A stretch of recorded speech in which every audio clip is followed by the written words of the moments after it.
Asia has a lot of bridges, but none compare to the $2.9 billion Johor Bahru-Singapore Rapid Transit System Link Bridge. Even though it's not yet completed, this bridge is going to be a major game changer not only in the world of architecture, but also in terms of economic growth, amongst other things. But what makes this bridge such a jaw-dropping structure? Keep watching this video as we'll be telling you everything you need to know from its grand design, amazing capacity, unique features, and the impact it will surely have on the Asian economy. The idea to build a bridge that costs as much as $2.9 billion goes beyond showing off architectural prowess, as there are real concerns both the Malaysian and Singaporean governments had to deal with, and one of such pressing concerns has to do with the congestion of their borders. Singapore and Malaysia have very close ties socially and economically. As a result of this, people from both countries pass through the Strait of Johor in large numbers on a daily basis. But how large are these numbers actually? Well, we're talking as many as 350,000 people crossing to and from the strait for school, work, trade, and family visits. As a result of the large number of human traffic, the border is congested practically 24 hours a day. For now, the two viable options for crossing the border are the Johor-Singapore Causeway and the Malaysia-Singapore Second Link Bridge. Unfortunately, these options are not enough. The Johor-Singapore Causeway became operational in 1923, and it spans across a 1-kilometer stretch of road and railway that runs right through Johor Bahru, Malaysia, the Woodlands, and Singapore. But even with its short distance, the traffic congestion along the causeway is overcongested, to say the least. To shed more light on just how bad the traffic along this path can be, a journey that shouldn't take more than 25 minutes can end up consuming 5 hours when traffic is at its worst. This can be very frustrating for commuters, especially the ones traveling for business, work, or school.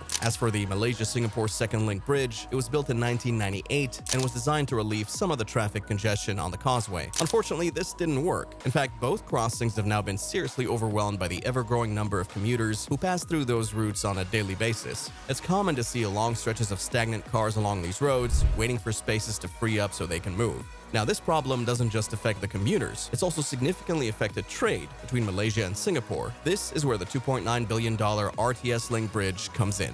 The major reason for the construction of the RTS link that will connect Singapore to Malaysia is the congestion problem around the border. The RTS link will be 4 kilometers long and will offer a faster, less tedious means to cross the border. With this new bridge in place, commuters will have an extra option for moving to and from both countries, as it'll bypass the congested roads entirely. According to reports, the RTS link will seamlessly connect Bukit Shagar in Johor Bahru, Malaysia, to Woodlands North in Singapore. The link bridge will also feature several elevated tracks across the Strait of Johor, as well as an underground tunnel segment on the Singapore side. Simply put, the construction of the RTS link will be beneficial to both the people of Singapore and Malaysia. That being said, the question now is, who's financing the project? Well, it's been reported that this will be a binational project. This means that both the governments of Singapore and Malaysia will oversee everything concerning the construction of the bridge. To this effect, a 30-year concession agreement has been signed by Prasanara of Malaysia and the SMRT Corporation of Singapore. Once completed, the RTS link will set the standard for what modern-day bridges should be, thanks to its innovative design, which is one of its most applaudable features. The elevated part of the track will have the support of viaducts that are as high as 25 meters. With this in place, marine traffic along the Strait of Johor can flow smoothly without any obstruction. The viaduct will also stretch for as far as 2 kilometers across the strait, and most of the track will be above water. On Singapore's side, 12 piers have been dedicated to support the 730-meter stretch of viaduct. Among the 12, there are 9 piers that run over the water and 3 land-based piers. When combined, these piers will carry up to 207 precast concrete segments that weigh up to 180 tons each. These segments are quite tricky to construct, but have been going on smoothly thanks to barges and boats that have been used to navigate the strait. To the credit of the engineers, the RTS Link project hit a major milestone in 2023 when the 17.1-meter drop-in span was installed. This concrete piece is a major part of the bridge, as it connects the piers from both the Malaysian and Singaporean sides of the bridge. The drop-in span, which weighs a colossal 340 tons, was built on the site with great precision and was lowered into position on a set of temporary steel bearings. Once the span was set in position,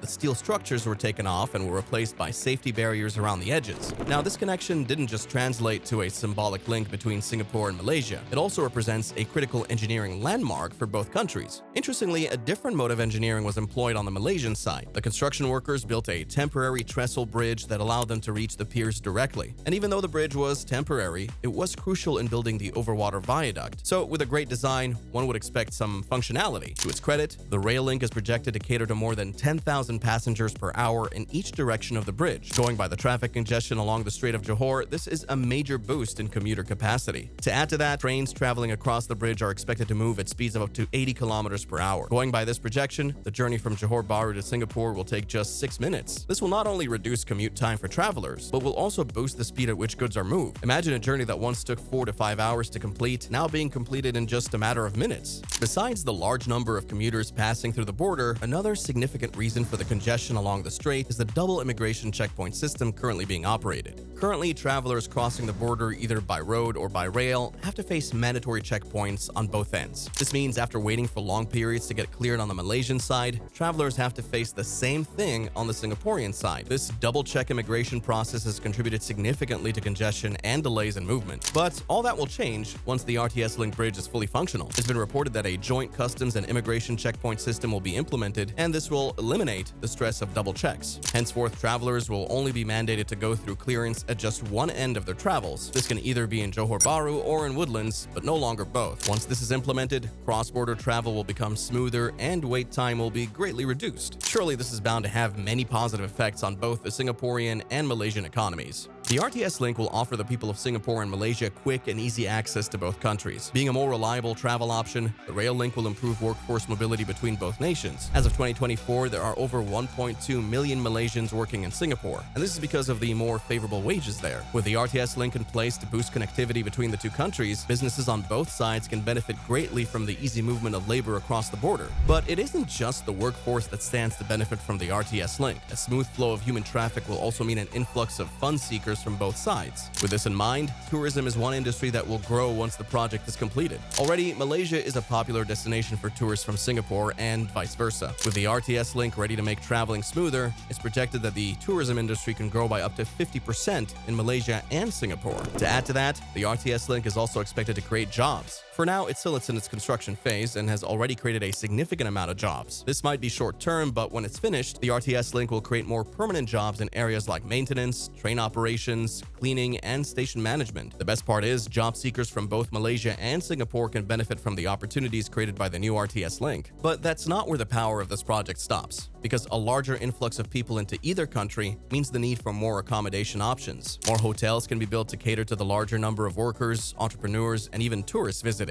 This will in turn boost hospitality businesses in Malaysia and Singapore. Now, it isn't just businesses that stand to gain from the construction of the RTS Link, as the environment as a whole will also benefit from the completion of the project. To begin with, creating an alternative to road travel means that there will be far less cars, buses, and trucks traveling along the causeway and Second Link Bridge. This will in turn reduce air pollution in the area, especially around Johor Bahru and Singapore, where traffic congestion contributes significantly to excessive vehicle emissions. Another thing worth considering is that rail transport is generally more friendly to the environment than road transport. This is because trains can move a lot more people at once, but by using far less energy. As you'd expect, the RTS Link will be electrically powered, and electricity can be gotten from various sources of renewable energy in the future. This will no doubt reduce the project's carbon footprint on the environment. But it doesn't stop there, as the RTS will help reduce the wear and tear of already existing structures, particularly the Johor-Singapore Causeway and the Second Link Bridge. These two passages were not designed to handle the amount of human traffic that they're currently dealing with on a daily basis. Because of this, both the Causeway and the Second Link Bridge have experienced several forms of structural deformity, which has led to many renovations and fixes. This, of course, is an expense that can be eased with the construction of a viable option such as the RTS Link. The RTS Link will help reduce the amount of daily traffic on the aforementioned routes, which will help preserve its structural integrity. As of the time of making this video, the RTS Link is a dream that has almost come true, but that doesn't mean it didn't face its fair share of delays and challenges along the way. It was in 2010 that the idea for the link first came to life. However, political disagreements between Singapore and Malaysia caused several delays in the project's approval. Fast forward to 2018, and the project would face another obstacle as it was suspended by the newly elected Malaysian government. Of course, the financial burden of executing such a huge project was also considered, along with whether it was a viable long-term investment. Thankfully, both countries saw the benefits of the RTS, and construction finally kicked off in 2020.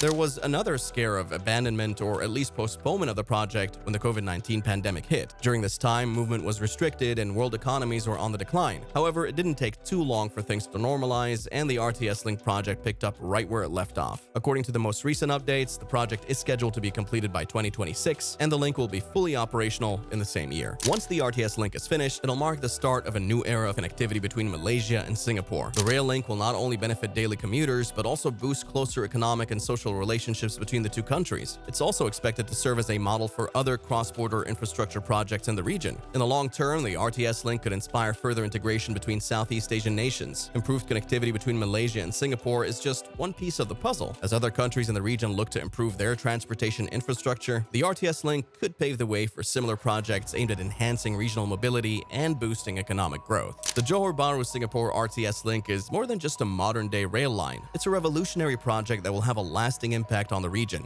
With its innovative design, impressive capacity, and focus on sustainability, the RTS link is set to revolutionize travel between Malaysia and Singapore forever. That being said, head over to the comments and tell us what you think about the RTS link bridge. Don't forget to like, share, and subscribe to the channel for more insightful megastructure content. We'll see you in the next video.